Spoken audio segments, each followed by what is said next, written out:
So today I'm just going to make a little salad with what I have in the fridge, which is not much. And it's carrots and celery and a few little asparagus tips. So the way that I did, these are organic carrots, and I did kind of peel them a bit because they looked a little, organic, which don't look as perfect as the GMOs. But the way I cut the tops off to save time is just simply 5 or 6 at once, right? So, and then you would, I already did this to save time, but turn around and just do that. So I did peel them, which takes time. Normally I wouldn't with organic carrots because, they're organic and you want the peel. But I want to have a couple people over to share this salad with, so I don't want the carrots to look too worn out and organic. Now the trick with carrots in a salad is you just never really seem to be able to get them thin enough. And so again, I'm doing like 4 or 5 at once here. You just have to be really careful not to cut yourself.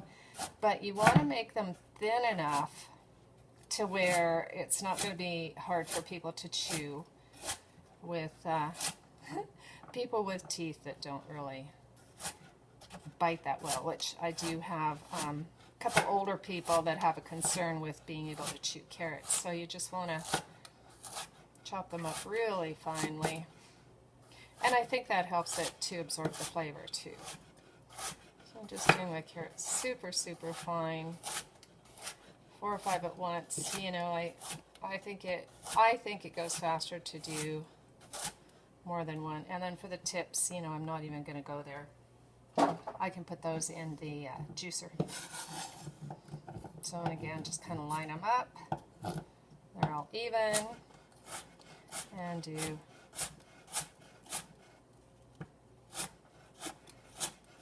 5 or 6 at once. And if you cut the ones you've already cut, then that's even better. Makes them finer.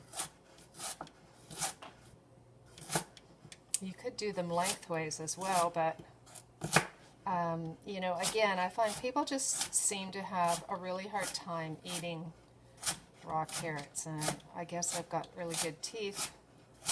Doesn't bother me at all, but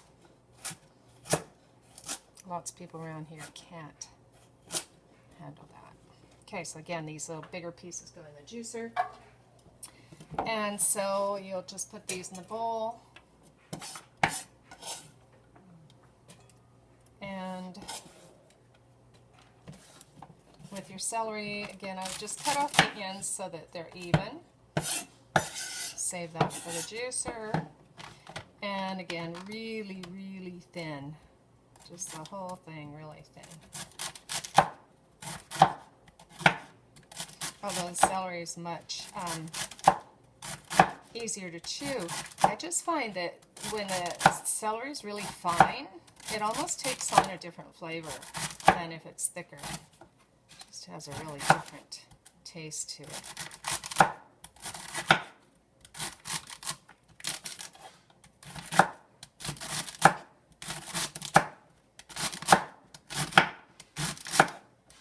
Super easy.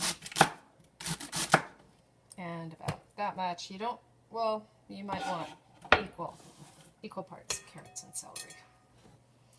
Okay, so just going to move this so that I can scrape right into the bowl here.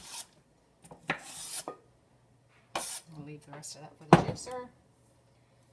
And I have just a few asparagus tips here that I'll add.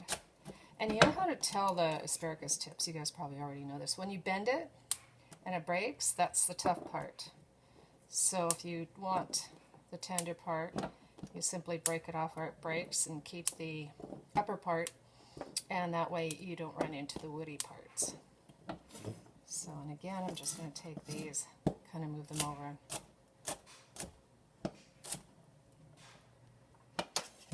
Okay, so put those guys in there, and I am going to add a few cranberries. Probably, I don't know, a 1/4 cup. Some raw pumpkin seeds,